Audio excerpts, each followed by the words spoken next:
যে একটা বাড়িতে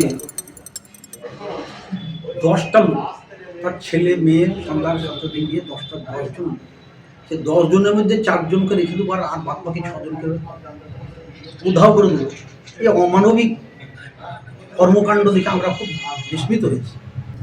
আমারই এক নিজস্ব আত্মীয়, সে আমার এক বিয়ে, তার 6টা ছেলে, তাকে 4টেকে করে দিয়েছে আপনার নাগরিকত্বের হিসাবটা দিয়েছে আর বাদ বাকিটাকে এড়িয়ে দিয়েছে।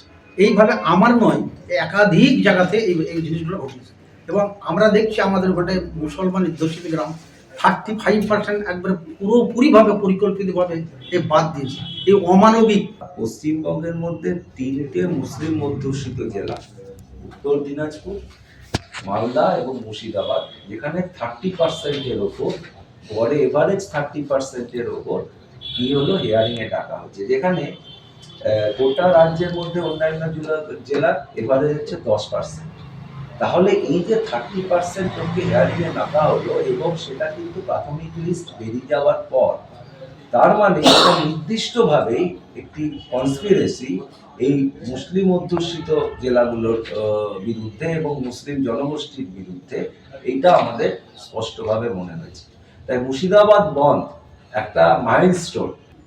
যে সমস্ত মুর্শিদাবাদবাসীর কাছে আহ্বান, বাঙালির নাগরিকত্ব সার্বজনীন ভোটাধিকার কেড়ে নেওয়ার এসআইআর অবিলম্বে বন্ধের দাবিতে এবং এসআইআর এনআরসি সম্পূর্ণ বাতিলের দাবিতে আগামী 27শে জানুয়ারি মঙ্গলবার 12 ঘন্টার মুর্শিদাবাদ বন্ধ, সকাল 6টা থেকে সন্ধ্যা 6টা। এখনই ভোটার তালিকা থেকে 13টি রাজ্য মিলে 6.5 কোটি নাম বাদ গেছে। বাংলায় হিন্দু, উদ্বাস্তু, মতুয়া ও মহিলাদের পর এবার টার্গেট মুসলমান জনগোষ্ঠী। মুর্শিদাবাদের 30% ওপর জনগণকে হিয়ারিংয়ে ডাকা হয়েছে। রাষ্ট্রের তৈরি করা কুযুক্তি লজিক্যাল ডিসক্রিপেন্সি নামে মানুষের কাছে স্বতঃস্ফূর্ত বন্ধের করার জন্য আমরা আহ্বান রাখবো। আমরা গণতান্ত্রিক ও শান্তিপূর্ণভাবে এই বন্ধ পালন করার আহ্বান জনগণের কাছে রাখছি।